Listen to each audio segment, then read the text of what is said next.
Welcome to Beer and Iron's Camp Cast Iron Dutch Oven Butter and Cream Biscuits recipe. We're up and about this morning on the shores of Lake Ponderay in North Idaho, and I'm looking to cook a bit of breakfast on this fine morning. The light is bright and beautiful and very contrasty. A beauty to behold, but definitely a challenge to video in. But we're going to make it work. We're going to be creating biscuits in the camp, from scratch and from fire to plate. Ready? Here we go. First, let's cover the ingredients. You're going to need 2 cups of all-purpose flour. Bring 3 cups, 2 cups for the recipe, and 1 cup for dusting and flouring, as well as just in case. You'll need a teaspoon of baking soda. I'm bringing the whole box for demonstration purposes. My suggestion is to bring a small, pre-measured amount to camp. 1 tablespoon of baking powder, 1 teaspoon of salt, and 8 tablespoons of butter. Cold butter. Cold is the key. These are our dry ingredients, and these can be mixed up at home and stored in a zipper bag before you leave for camp. We're going to be using 1 cup of half and half for this recipe. Not a cup and a half, just 1 cup of half and half cream. You can use any number of dairy products if you like. Buttermilk is my preference. Some folks may not have buttermilk at camp. There may be cream for the coffee though. You can even use regular milk for this recipe if you like, or even a dairy-free version, whatever you prefer.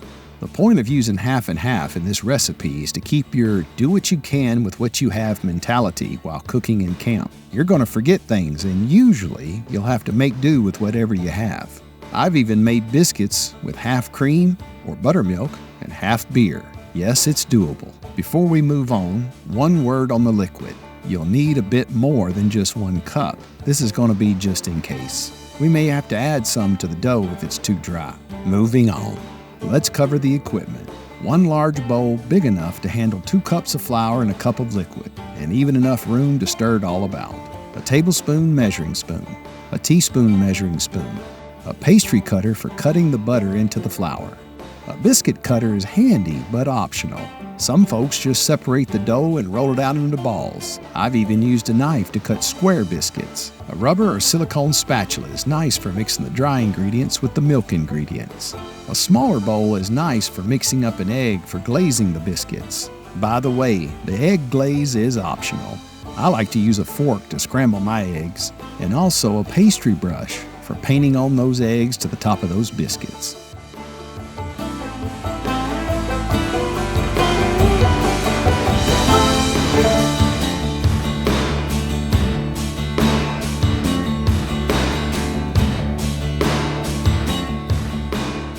Take your bigger bowl and measure out 2 cups of flour. Unless you're weighing the flour, remember that not all cups of flour are equal. The reason for the extra half and half or the extra buttermilk suggestion is to have some just in case the cups are too packed and we need to add a little more liquid to balance things out. Add the tablespoon of baking powder, then the teaspoon of baking soda, and then the teaspoon of salt.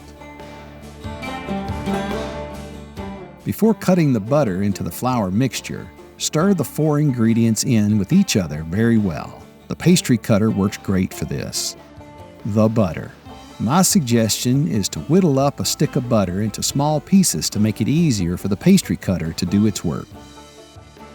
Use the pastry cutter to work that stick of butter into that flour mixture. Keep going until the butter is worked into the mixture. Some folks describe it as oatmeal consistency. I don't know about that, but it does need to be worked in real well. If you have the option, keeping the mixture as cold as possible is the best. I just stick the whole bowl in the ice chest. It's worth noting that all the steps up to this point can be created at home and stored in a zipper bag and in the ice chest until you're ready to add the milk. On the chicken pot pie recipe video, I did just that. Just dump the pre-prepared dry mixture you've been storing in the ice chest. Then add the buttermilk, or in this case, the half and half. While our coals are still firing up, let's get the Dutch oven ready. We'll be using Lodge's 10-inch Camp Cast Iron Dutch Oven. Any 10-inch cast iron Dutch oven will do. When we cook this recipe at home, we're usually using our 10¼ inch cast iron skillet.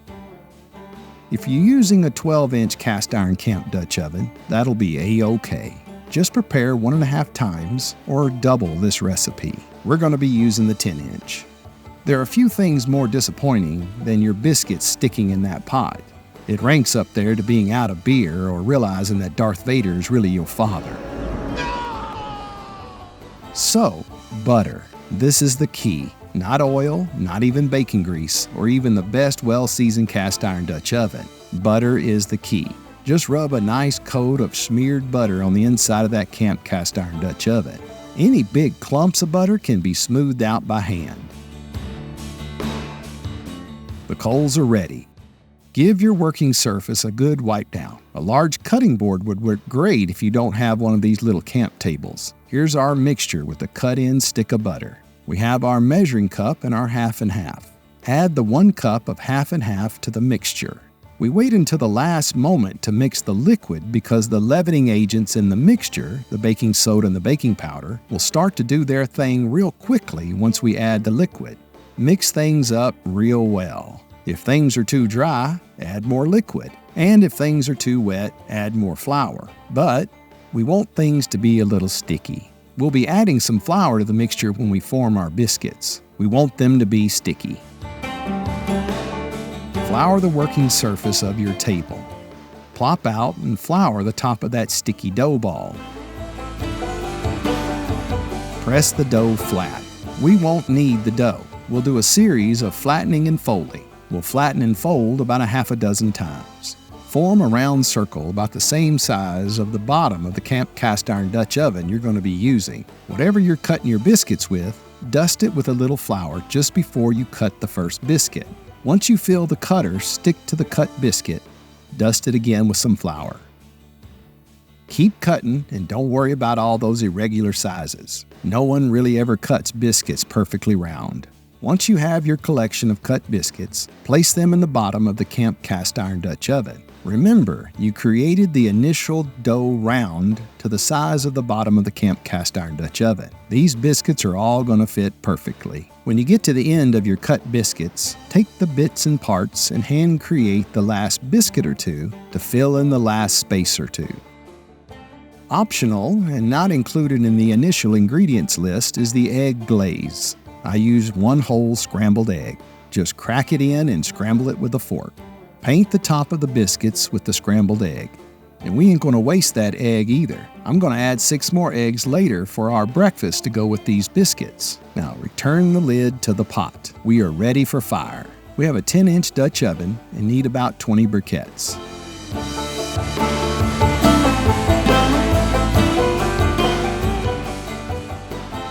Put 1/3 on the bottom in a wide circle and not right under the Dutch oven.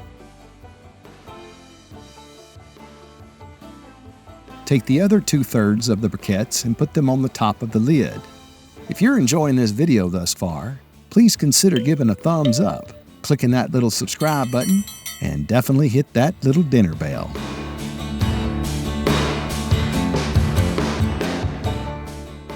There's no wind today, but I'm still going to use my windscreen to capture that hot air around my baking biscuits. We'll come back to our biscuits in about 10 minutes. In the meantime, we're pulling out our Lodge cast iron cook-it-all. Friends, this is the camp breakfast cooking pot to have. This dude is heavy and tough. It'll hold a lot of food. It's made to just go right down in a campfire. But we're in an area where there is no campfires to be had, and that's okay. We have another set of briquettes at the ready. We'll make this work out wonderfully. About 10 minutes have passed. Let's turn our cast iron camp Dutch oven. Turn the whole pot 1/3 of a turn in one direction. Then, turn the lid 1/3 of a turn in the opposite direction. About 5 minutes longer, 15 minutes total, check to see how the biscuits are doing. Just a peek.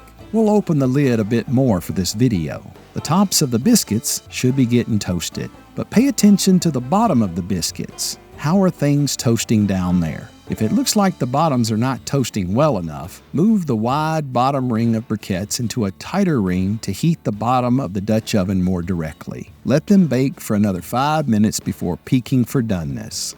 In the meantime, we're dropping our briquettes onto the garbage can lid. That's a lot of heat, and to be honest with you, that cook-it-all can handle it. We're going to let it heat up hot. How do the biscuits look? Oh my goodness gracious, land sakes alive. They're looking perfect. The one thing to keep in mind when cooking biscuits or any other bread in camp is this. Even after you take the heat off that pot, that hot pot will continue cooking those biscuits. They're going to toast up a little bit more, and that's how I like them, on the toasty side. So pull the biscuits from the heat with the consideration that the pot will continue cooking those biscuits and they're going to get darker and toastier. That cook-it-all lid works great as a hot plate for now. Let's take another look. They look amazing. And they're going to darken up a bit more while we cook our bacon and eggs. You can leave the lid off if you want and cover them with a towel. If you do return the lid, be aware of the condensation that's going to form. If you leave those biscuits in that pot too long, they're going to get soggy. Now let's finish things up.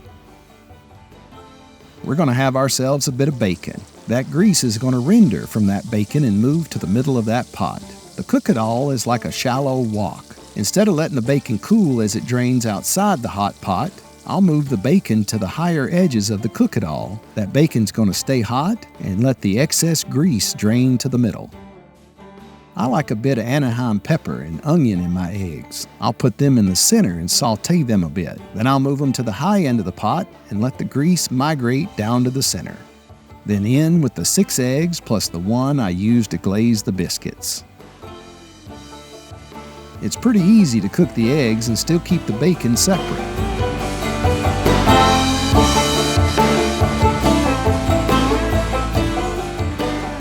Time to eat. If you've enjoyed this video and learned something new, please consider giving up that thumbs up, clicking that little subscribe button, and be sure to hit that little dinner bell. I sure enough appreciate you watching this video, especially to the end. You keep on cooking in those cast iron beauties and enjoying those frosted glasses of that fermented barley pop. It's morning time for us, and we're going to stick with coffee, but only for now. My name is Sule, and I love to share the magic that comes out of my black pots and pans. We'll see y'all next time on beerandiron.com.